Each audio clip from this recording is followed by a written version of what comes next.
Chem People, welcome back to Podcast Chemistry, podcastnya Himakit.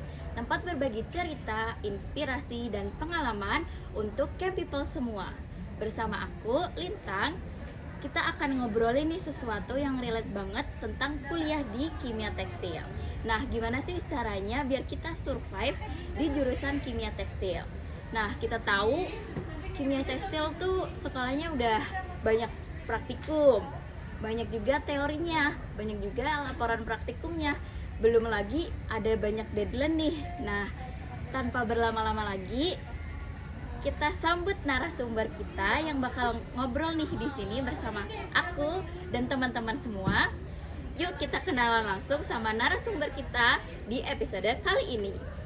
Ini dia narasumber podcast episode kali ini. Silahkan Kak, boleh kenalan dulu nih sama Chem People semuanya. Halo semuanya, namaku Ayunda Ramadhani, tapi bisa dipanggil Ayu. Aku dari jurusan kimia tekstil dan sekarang udah ada di semester 5, tingkat 3. Kesibukan aku akhir-akhir ini sebagai mahasiswa aktif jurusan kimia tekstil Politeknik ST3 Bandung. Nah, kita udah kenalan nih, udah tahu narasumber kita pada episode ini. Nah, biar lebih kenal lagi sama narasumber kita langsung tanya aja nih pertanyaan yang paling awal buat kita berkenalan lebih jauh sama narasumber kita. Nah, untuk Teteh Ayu, gimana sih kalau kita flashback nih dari sebelum kita kuliah di sini gitu. Flashback tuh gimana sih ceritanya bisa kuliah di jurusan kimia tekstil? Apakah itu emang passion atau ada cerita unik nih di baliknya?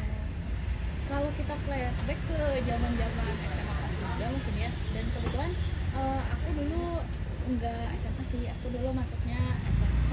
Dan itu menurutku kurang linear juga sama jurusan saat ini gitu, yaitu SMK Farmasi.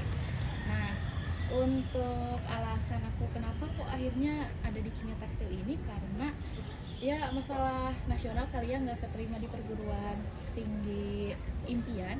Kemudian di suatu hari waktu itu guru BK aku ngirim redaksi pendaftaran S3 Bandung. Nah, waktu dilihat redaksinya itu ternyata ada jurusan kimia kan. Terus dapet pesan itu, waktu itu aku langsung konsultasi lah ke ibu gitu. Ini gimana ya kalau misal daftar ini aja gitu, kita coba-coba aja dulu.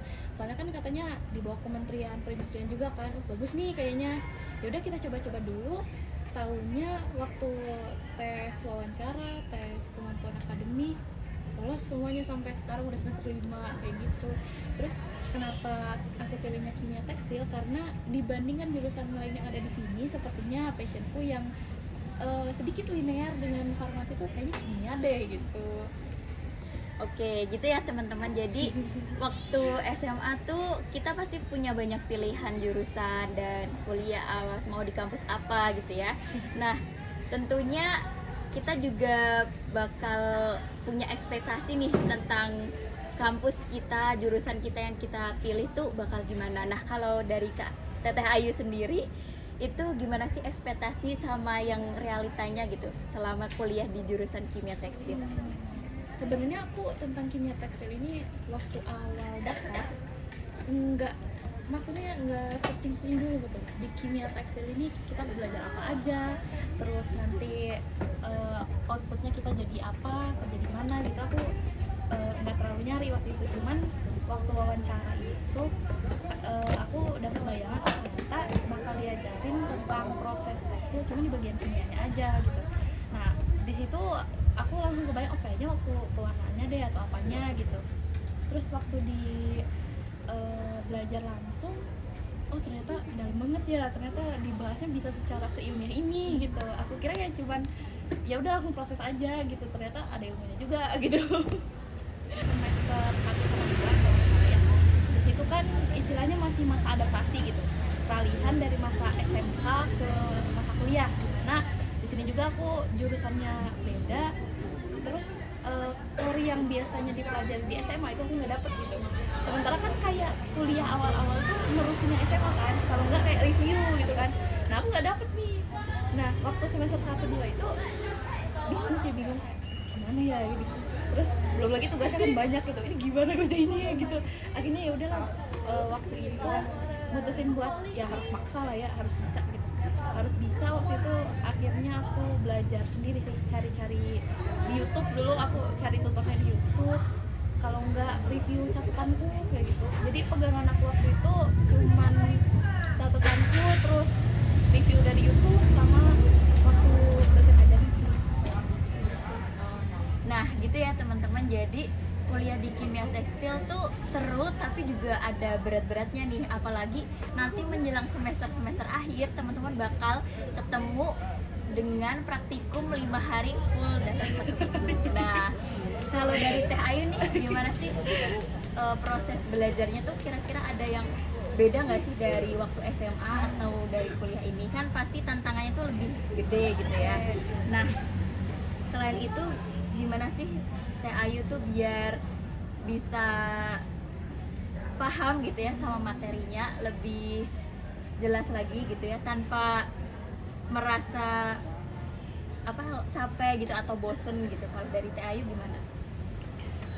Buat yang praktikum emang ada ya nanti semester udah tengah-tengah lah, semester tengah itu tuh ada praktikum 5 kali seminggu. Itu adaptasinya emang lumayan susah, tapi ya ada cara buat biar nggak terlalu kewalahannya gitu. Kayak misal di waktu kosong, idealnya ya di waktu kosong nyicil, di hari libur dipakai buat ngisi tugas atau ngisi jurnal gitu.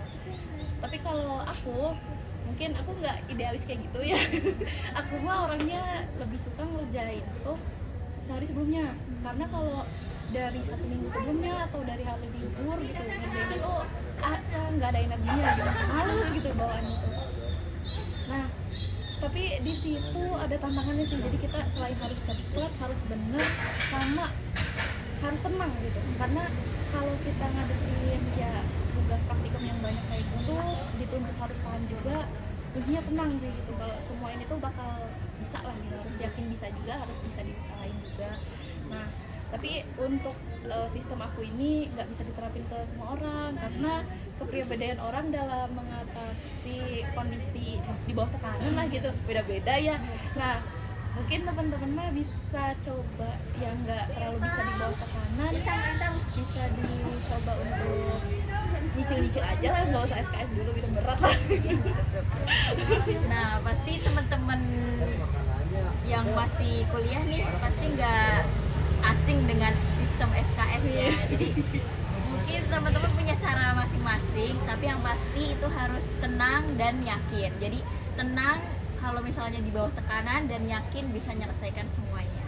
Nah sedikit ingin tahu deh, pernah nggak sih karena banyaknya tugas gitu pengen pindah jurusan? Kalau Teh Ayu gimana? Pindah jurusan enggak sih ya, karena kalau dibanding jurusan lain ini kayaknya kimia ini agak mending gitu saya gitu ya. Karena kalau masuk ke jurusan yang lain otomatis kan harus punya passion yang bagus, kalau nggak dalam seni rupanya bagus gitu. Sementara saya di perhitungan sama seni rupa itu kurang juga gitu, kayaknya emang ini harus dipaksa aja deh gitu. Pindah jurusan enggak sih kayaknya, tapi kangen jurusan impian ya adalah gitu. Pasti teman-teman juga pernah ngalamin ya, kayak pengen pindah jurusan tapi ada sedikit keinginan gitu ya yang timbul lagi, atau masih ada hayalan-hayalan atau keinginan-keinginan terpendam. Tidak Tapi tercapai. kalau untuk pindah jurusan kayaknya enggak ya, Enggak. kayak udah asik gitu ya sama kimia Udah 3 tekstil. tahun ini. Oke, kalau kita ngomongin tentang survive nih ya, Oke. kan kita tuh menjelang semester akhir bakal ada praktikum yang 5 hari full tuh. Nah, kalau dari Teh Ayu nih udah ngalamin masa-masa itu tuh, gimana sih caranya biar survive gitu? Apa sih kira-kira yang tantangan yang paling berat gitu yang dirasa sama Teh Ayu? Boleh di-share sama teman-teman Champ People semua ya. Tantangan paling berat mungkin karena ini kali ya, aku nggak terlalu suka tugas yang nulis gitu. Terus praktikum itu kan kalau kimia kan banyaknya dia nulis kan, kadang ada yang nulis, terus jurnal juga full nulis gitu. Terus dengan istilahnya itu tuh aku nggak suka, tapi aku harus beresin itu gitu. Jadi kayak maksa dikit juga gitu. Tapi mungkin awalnya emang nggak suka gitu, tapi waktu dicicil bentar dikit-dikit, dan itu asik sendiri gitu. Karena kalau jurnal gitu kan nanti kita bikin pembahasan, terus nyarinya tuh dari, biasanya aku nyari apa namanya, referensi literaturnya tuh dari jurnal-jurnal yang itu kan, yang dari publis terakreditasi itu. Nah aku tuh biasanya kalau udah baca kayak gitu anteng gitu, nggak lupa waktu lah, soalnya kan kalau lagi nyari-nyari apa gitu suka nemu hal baru, oh iya ternyata gini ya gitu, jadi anteng sendiri kayak gitu. Jadi emang awalnya nggak suka, tapi sananya ternyata seru juga ya gitu.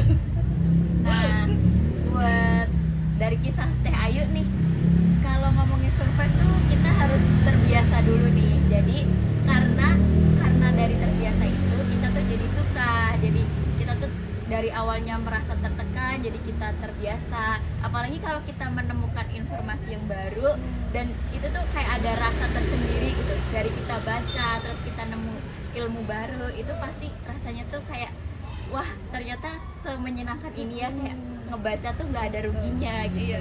Nah, kalau ngomongin survive yang lain lagi nih, Teh Ayu tuh bisa nggak merasa burn out gitu ya? Gimana caranya nggak ngerasa bosen dan burn out gitu ya? Ngerjain laporan praktikum yang banyak gitu. Kalau dari Teh Ayu tuh gimana? Aku semester 2 deh, itu waktu masih masa adaptasi dan matkulnya tuh semakin kompleks, tapi aku tuh masih kurang terima aku ada di jurusan ini gitu.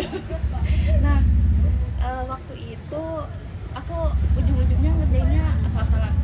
Nah dari asal-asalan gitu ternyata kan hasil akhirnya tuh jelek kan, jelek. Terus dibandingkan sama IP semester 1 aku pokoknya turun nih gitu kan, apa gara-gara itu ya. Nah waktu semester 3-nya itu langsung aku evaluasi gede-gedean gitu. Nah akhirnya setelah aku lakuin evaluasi gede-gedean di semester 3, naik lagi, bahkan lebih tinggi dari yang semester 1 ini. Jadi sebenarnya yang bisa bikin aku kayak terus gitu, itu tuh apa ya, kayak kesalahan yang aku bikin di masa lalu, dan itu tuh impactnya ke aku lagi gitu. Jadi aku yang ngerasain, aku yang bikin, aku yang ngerasa nggak suka gitu. Jadi aku lagi evaluasi kayak gitu. Nah, jadi buat maba yang masih semester 1 nih, siap-siap ya buat semester 2. Karena itu memang banyak sih orang yang susah adaptasinya atau lama adaptasinya, itu tuh bakal ngerasa berat banget gitu ya. Karena itu masa peralihannya dari SMA ke dunia kuliah sesungguhnya gitu. Jadi buat adik-adik yang masih semester 1, dipersiapkan baik-baik semester 2 biar nilainya tuh tetap bagus gitu ya, dan dilanjutkan di semester berikutnya. Nah, selain itu kalau dari, kan kita udah bicara nih dunia kuliah tentang survive. Nah, kalau Teh Ayu sendiri tuh ada gak sih kegiatan yang paling sering dilakuin karena suka gitu ya, buat healing dari dunia perkuliahan? Itu apa sih dari Teh Ayu? Aku healing, aku kurang suka main ke luar gitu. Jadi aku healingnya masih tetap di kosan, aku main game gitu. Main game juga kadang nggak sampai berjam-jam sih, paling sejam atau sejam setengah. Habis itu berhenti sejenak, baru nyentuh segala sesuatu yang berhubungan dengan kuliah. Nah itu bisa disesuaikan sih sama kepribadian masing-masing orang gitu. Misal orangnya lebih suka hangout sama teman-teman atau main ke alam kemana gitu, itu bisa diterapkan gitu, asal kalian suka aja gitu. Kalau aku kebetulan kurang suka main di luar, jadi dan aku enjoy main game gitu, ya udah aku main game aja gitu. Betul. Nah, buat teman-teman tuh itu ada sedikit cerita ya tentang apa aja sih cara biar kita tuh bisa healing gitu ya. Pasti teman-teman Champ People punya kesukaannya masing-masing gitu ya. Nah, tapi dari proses healing itu tuh harus perhatikan juga kalau misalnya udah di masa senang itu jangan sampai lupa dengan kewajibannya untuk mengerjakan dan belajar. Nah, selanjutnya kita setelah kita tahu nih tentang survival, tentang tugas di kuliah, tentang bagaimana caranya kita biar gak burn out. Nah, kita yang paling pasti teman-teman Cempel tuh penasaran gitu ya, dunia pertemanan di kuliah. Beda nggak sih sama di SMA gitu. Nah, kalau dari Teh Ayu nih, menurut Teh Ayu ya, selama menjalani perkuliahan sampai detik ini, circle pertemanan itu tuh ngaruh nggak sih buat Teh Ayu, dan gimana sih Teh Ayu, dampaknya buat Teh Ayu tuh kayak gimana gitu? Oke, untuk circle pertemanan sebenarnya ngaruh, tapi pengaruhnya tuh nggak terlalu besar ya kalau di aku. Untuk ngaruhnya itu kayak gini, kalau di aku tuh misal di circle aku orang-orangnya pada ngerjain tugas tuh cepet gitu, cepet lah. Jadi mereka udah pada setengah jalan, aku belum mulai gitu. Nah di situ tuh kadang ngeliat kayak gitu tuh aku ada rasa panik sendiri gitu. Aduh, aku belum ngerjain nih kayak gitu. Nah biasanya emang di hari itu kayak kelihatan tenang, nanti aja. Tapi udah sampai kosan tuh ya langsung nyicil juga gitu, karena takut ketinggalan juga gitu. Jadi kalau di aku pengaruhnya kayak gitu. Terus bedanya sama circle SMA apa? Mungkin dari besarnya ya, karena di SMA itu aku circle nggak terlalu besar, cuman sekitar 5 orang. Cuman waktu kuliah ini circle aku nyempit lagi, cuman bertiga atau berempat lah. Nah itu mungkin gara-gara ya kita ada proses nyaring diri lagi, saring lagi gitu. Dan aku tuh cocoknya di orang-orang ini aja nih gitu, dan orang-orang ini aja yang bikin dampak baik ke aku gitu. Jadi aku keep aja gitu yang ini. Tapi meskipun kita punya circle gitu, jangan nutup diri dari yang lain juga, karena ya yang lain juga bisa bantu-bantu lah atau sharing-sharing sama yang lain juga. Nah gitu tuh cara Teh Ayu tentang bagaimana menghadapi circle pertemanan tuh yang di dunia perkuliahan ini. Jadi kita pasti punya teman yang sefrekuensi gitu ya, tapi kita juga jangan menutup dari teman-teman yang lain yang pada suatu saat nanti kita tuh juga butuh mereka gitu. Jadi circle pertemanan tuh bisa ngaruh, bisa juga enggak, tapi tergantung kita pribadi mengambil sisi baiknya dan membuang sisi buruknya.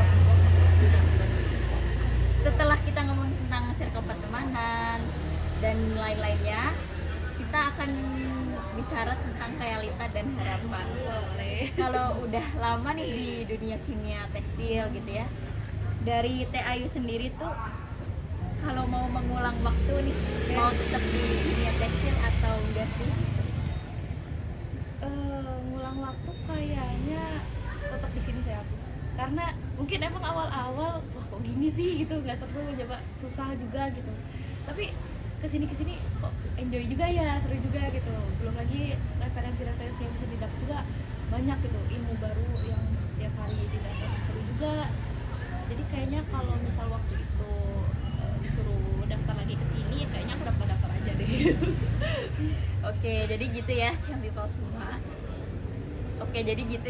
People semua. Nah, selain hal itu, kita mau tanya lagi nih.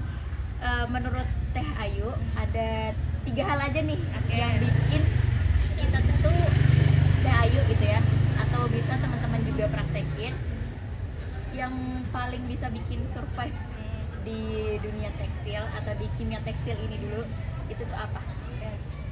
3 hal yang bikin aku survive sampai saat ini. Yang pertama udah pasti niat ya, niat kita kesini mau ngapain dulu gitu. Itu urusannya sama diri sendiri, jadi kalau bisa yang nomor 1 ini selesain dulu sama diri sendiri gitu. Yang kedua motivasi sih, karena ya, kalau kita nggak punya motivasi kayaknya hari besok tuh udah nggak ada gitu buat kita, nggak ada lagi yang mau dicapai gitu. Jadi terus aja punya motivasi, punya mimpi gitu, karena dengan kalian punya motivasi, punya mimpi, itu tuh kalian tuh ada hal yang setiap harinya tuh kalian harus bangun untuk ngejar itu gitu. Terus yang ketiga kunci konsisten sih, ini paling susah ya kayaknya. Konsisten sama niat, konsisten sama motivasi, sama mimpi kalian. Mungkin kalau dari aku kerasanya itu sih, tanpa niat juga aku kayaknya masih setengah-setengah lah gitu, ya udahlah gitu masih ya udah gitu. Terus tanpa mimpi, tanpa motivasi juga kayaknya flat aja gitu kan, nggak ada yang dikejar, nggak ada yang dituju. Terus kalau nggak konsisten juga kayaknya nggak akan tercapai gitu semua yang. Oke, jadi itu ya teman-teman, tips dari Teh Ayu ada 3. Yang pertama tuh kita harus perhatikan diri kita sendiri dulu. Kemudian yang kedua itu tuh kita harus punya motivasi yang kuat gitu ya. Diri kita tuh mau dibawa kemana. Nah itu kita harus tentukan dulu yang paling utama buat diri kita dan baik buat lingkungan di sekitar kita. Nah yang terakhir tuh yang ketiga itu ada konsisten. Nah itu mungkin berat ya, gak cuman kita di sini nih yang ngerasain kalau konsisten tuh emang godaannya banyak, tapi itu adalah tantangan terbesar yang kalau kita bisa menghadapinya tuh suatu kehebatan gitu. Dan suatu yang menyenangkan juga tentunya. Nah selanjutnya ada nggak sih kalau dari Teh Ayu tuh pesan buat angkatan bawah atau seangkatan kita atau kakak tingkat, harapannya tuh apa, atau ada pesan-pesan yang Teh Ayu ingin sampaikan?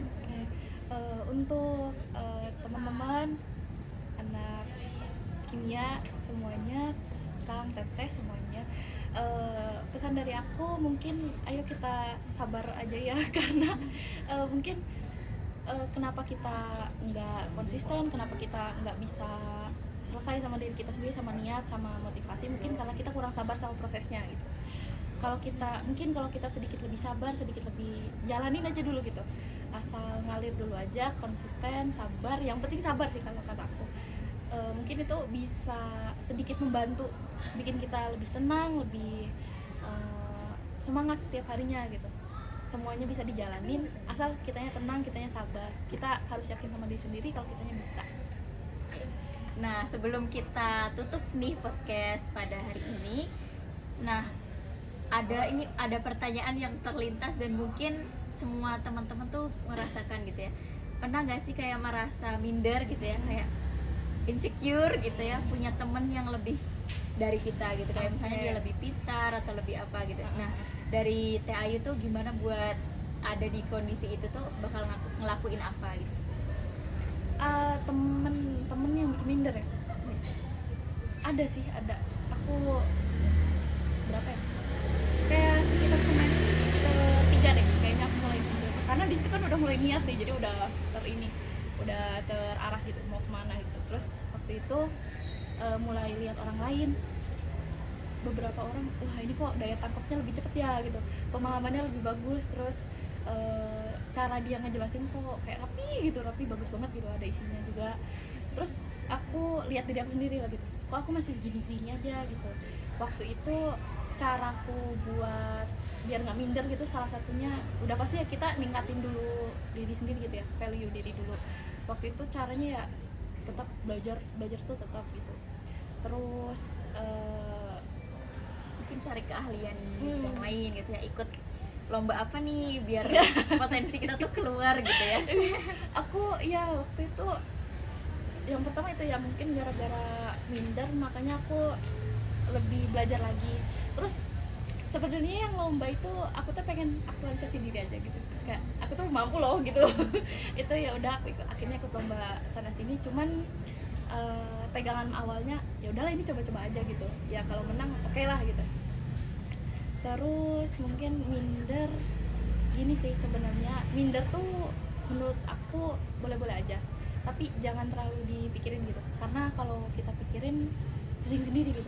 Yang kita kejar standarnya orang lain, sementara diri kita sama orang lain itu aja udah beda gitu, kapasitas kita semua udah beda, cara orang lain itu nangkep, cara kita nangkep udah beda. Kalau saran dari aku, mungkin kalian minder ada waktu kuliah gini, cuman jadiin minder itu sebagai motivasi biar kalian lebih baik dari sebelum-sebelumnya aja, tapi versi diri kalian, jangan bandingin sama orang lain, karena kalau kalian bandingin terus sama orang lain tuh nggak akan ada beresnya gitu. Nanti beres sama orang yang pertama, nemu yang lebih oke lagi, ngerasa minder lagi kayak gitu. Jadi saran aku mending tingkatin kualitas diri dari yang sebelumnya, kayak sekarang lebih bagus lagi kayak gitu. Kalau itu mah bikinannya nggak terlalu bikin down, terus kualitas diri kita juga meningkat gitu. Nah jadi itu tuh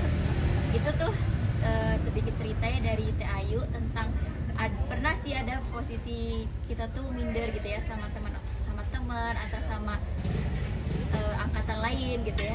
Tapi di balik minder itu tuh kita menemukan bakat baru ya. Jadi kita tuh kayak termotivasi secara tidak langsung gitu. Jadi menurut aku dan teman-teman semua Camp People itu bisa banget nih, gak apa-apa kok minder itu hal yang wajar. Tapi balik lagi, semua orang itu punya masanya dan semua orang itu punya jalannya sendiri-sendiri ya. Jadi yang penting teman-teman tetap berpegang sama motivasi dan sabar. Oke, mungkin dari Teh Ayu dan aku Lintang pada podcast kali ini kurang lebihnya kayak gitu ya. Mungkin dari Camp People sendiri bisa tanya-tanya langsung nih dari Teh Ayu tuh gimana, pernah ikut lomba tuh kayak gimana, atau pengen tahu lebih jauh sama Teh Ayu, bisa nanti kepoin IG-nya ya teman-teman. Jadi gimana sih tips buat kita survive di jurusan kimia tekstil tuh tentunya banyak ya, dan teman-teman pasti bisa cari tahu sendiri seiring berjalannya waktu. Tapi dari narasumber kita Teh Ayu itu menyarankan ada 3 atau 4 ya yang paling utama. Itu yang pertama tuh sabar itu adalah kunci untuk menghadapi semua tekanan dan perjalanan di kuliah di kimia tekstil. Yang kedua itu punya keyakinan, motivasi yang kuat, dan yang ketiga itu punya keinginan untuk konsisten gitu, atau teman-teman tuh berpegang teguh sama hal yang biasa teman-teman lakuin. Jadi secara tidak langsung kebiasaan itu bikin teman-teman tuh maju dan menemukan hal yang baru. Sekian dari podcast kali ini. Kita bertemu lagi di podcast selanjutnya, dan tentunya dengan narasumber yang tak kalah serunya dari Teh Ayu. Dan Teh Ayu ini udah seru banget loh. Dan teman-teman juga bisa menemukan banyak pelajaran. Dan sampai jumpa teman-teman Camp People semuanya. Bertemu lagi di episode selanjutnya.